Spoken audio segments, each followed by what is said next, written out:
Ito po yung vlog natin sa ating gabi.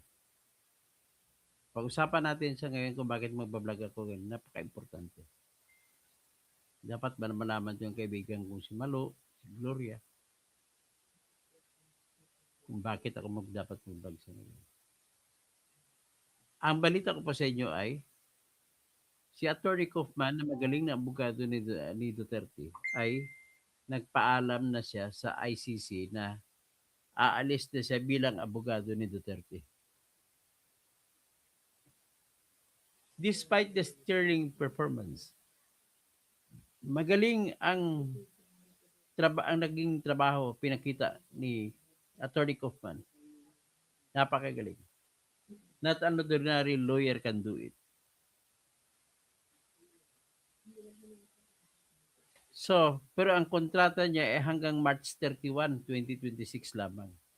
So, extended pa siya pala. So, kaya umalis siya at para magbigay ng daan na kukuha si Duterte ng bagong abogado. At kumuha na nga si Duterte ng bagong abogado. Ang engagement po ni Duterte kay Attorney Kaufman ay it turned out to be unfruitful kasi hindi nga naipanalo pero napakagaling ng argumento. Kung hindi man naipanalo, it is because walang ibang dahilan kundi yung mga ICC judges mismo ng tigas ng ulo nila. Hindi sila sumusunod sa kung anong nakasulat sa batas. Ang sinusunod nila yung kanilang emotion. Wala tayong magagawa. Yan ang kalakaran. Pero magsisilbi na isang tawag ng konsensya yung isa sa apat na judge na kumontra sa desisyon. At ang isang judge nito si Judge Gutsa Lord Kipanidze na siyang dati may kasama siya dyan si Judge Perindi Britsenbaut. Pero dahil nagretiro na si Judge Perindi Britsenbaut, ay pinalitan na siya. So pumalit dyan si Judge Damdin, saka yung isa pa umalis, si Judge Tomoko Akani ang pumalit. Si Judge Tomoko Akani ay presidente ng ICC. Well, darating din ang araw na ang konsensya itong iniwan ni Attorney Kaufman na kung saan successful siya in the sense na i-argue niya at naipamukha niya sa mga judges, lahat ng judges, na ang jurisdiction ng International Criminal Court ay dapat nakatali sa Article 12, Paragraph 2 at Article 13, Paragraph C na kailangan member muna ng International Criminal Court Rome Statute ang bansa bago nila kasuhan ang sinumang mamamayan ng bansang iyon. Nevertheless, despite the fact, Attorney Kaufman showed his brilliance. Ang galing ng performance niya sa confirmation of charges. Maganda pinoint out niya na yung mga prosecutor ay walang ebidensya talaga sa totoo lang. Kumbaga, napakaluwag ng binigay sa kanila ng pre-trial chamber, binigay na pinanalo sa prosecutor na kahit kulang-kulang ebidensya. Kumbaga, parang pinagbigyan sila. Sige, pagdating sa trial, ilabas ninyo ang lahat ninyong ebidensya labang kay Digong. Kung basahin mo na maigi ang confirmation decision, ay talagang klaro pagkasabi na kulang nga ang decision. But then may reservation na may kumpensa ang pre-trial chamber na maipakita ng prosecutor sa trial na, sa paglilitis, may pakita nila may ebidensyang hinahanap. Inamin niya naman ng pre-trial chamber na kulang talaga ebidensya. Kaya lang, sa kanilang tingin, nasa level pa rin ng tinatawag na with reasonable belief to continue the trial. So, yan ang nakikita nila na dapat sana nakita pa ng mas malalim na judge. So, sa usapin, dalawang usapin dito, yung jurisdiction at saka yung confirmation ng charges. Hindi naman nagkulang si Kaufman. Kung ako talagang may judgment call ko ay napaka-intelligent niya na isang abogado para na-depensa niya ng ganoon si Duterte. Kahit nga sa jurisdiction issue, tama naman ang argumento niya.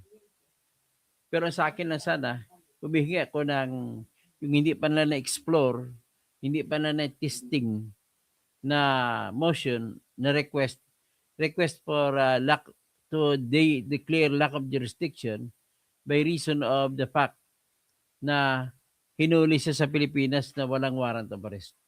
Kidnapping ang nangyari sa kanya.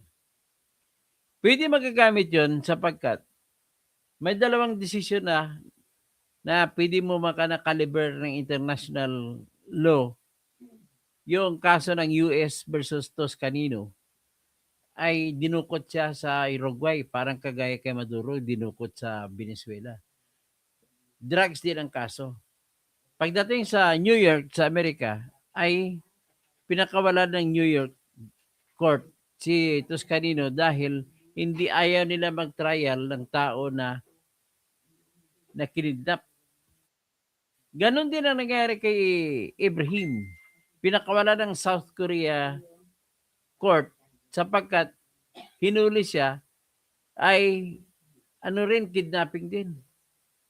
So, walang pinag-iba kay Duterte, kidnapping din. Kaya sana yung papalit na judge, abogado ni Duterte, ay pag-isipan niya yung pagsampa ng request na alisin na sa jurisdiction at ang katwiran ay ang hindi makatao na pag-aresto sa kanya na walang warrant of arrest. Hindi nga rin sinunod ang Article 59 ng Rome Statute na nagsasabi pag maaresto siya, dalhin siya sa kanyang lokal na korte. Na which is hindi ginawa dito. So, yun, pakita natin itong litrato ni Duterte at kanyang anak niya. Sa ngayon po, yung anak niya ay nandoon sa The Hague. Habang nagtutuloy ang trial, nandoon ng impeachment, nandoon ang anak niya.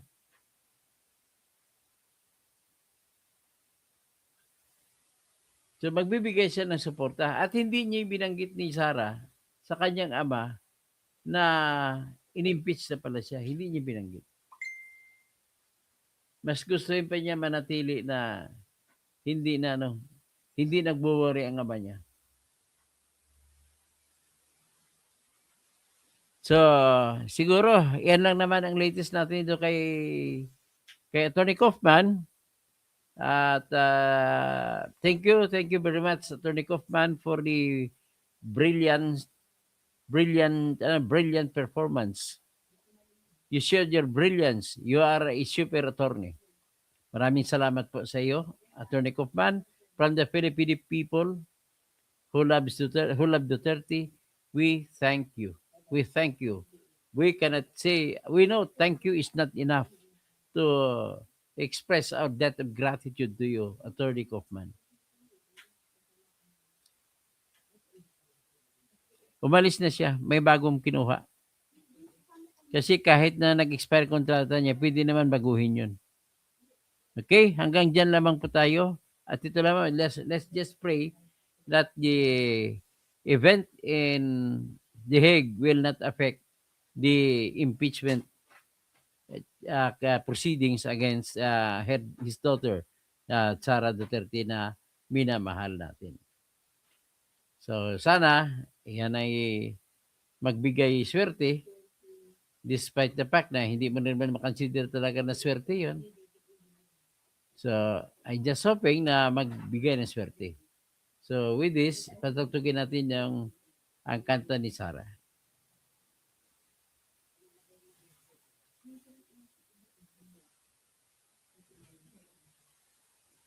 So,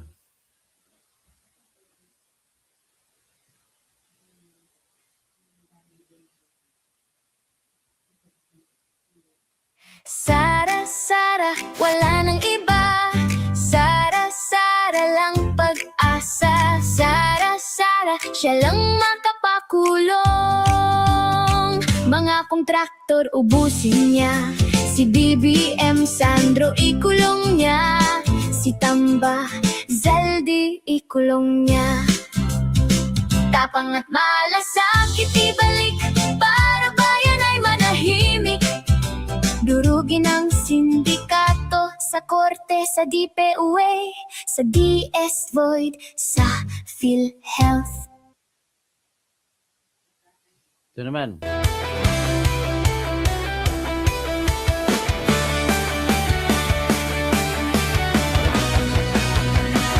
Sa Pilipinas, kilala ang tindi. Hindi kayang bayaran nino man ang kanyang prinsipyo. Kapag may inaapi, siya ang nariyan. Kapag may bayaran, siya ang hadlang. Hindi siya tiklop sa pananakot ng iilan, hindi siya alila ng sino mang mayaman. Kung ang kapangyarihan nila ay inaabuso, hinahawi niya yan mano-mano. Kapag ang taong bayan ang nasasakal, siya ang unang sumusugot, tumatagal. Hindi pera ang sukatan ng halaga, kundi kung sino ang lumalaban para sa masa.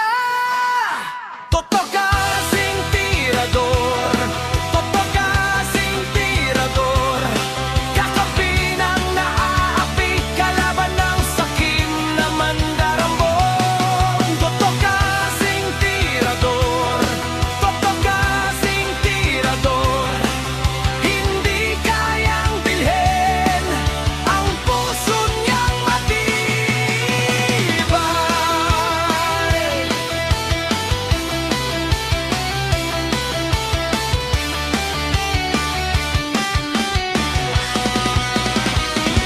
Mga magnanakaw sa pondo ng bayan, nanginginig kapag siya ang nandyan.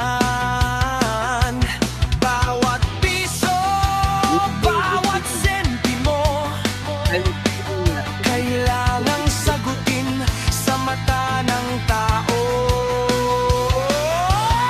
Walang ngiti para sa mandarambo, walang pwesto para sa sumisimsim. Kapag ang hustisya ang pinag-uusapan, siya ang bantay sa gitna ng laban. Kung may nilulunod ang kasinungalingan, siya ang boses na hindi tatahimik. Sa bawat galaw ng mapagsamantala, may salubong na paninindigan niya. Totoo kasing tirador, totoo kasing tirador, kakampi ng naaapi, kalaban ng sakit na buwaya. Totoo kasing tirador, totoo kasing tirador, hindi kayang bilhin ang puso niyang matibay. Hindi lahat ng malakas ay tama, hindi lahat ng tahimik ay duwag. Kapag ang bayan ang pinagkakaitan, siya ang unang humaharap. Totoo kasing tirador, totoo kasing tirador, kakampi ng naaapi, kalaban ng sakit na buwaya. Totoo kasing tirador, totoo kasing tirador, sa taong bayan nagkatayo, hanggang dulo ang paninindigan.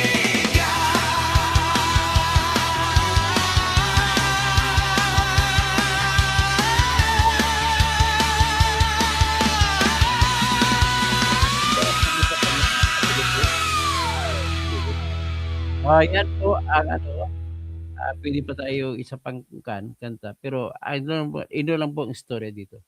Umalis na po si Attorney Kaufman bilang abogado. Nag-expire ng kanyang kontrata at hindi na ni-renew ni Duterte. Anyway, we'll just expect na yung papalit kay Attorney Kaufman ay kasi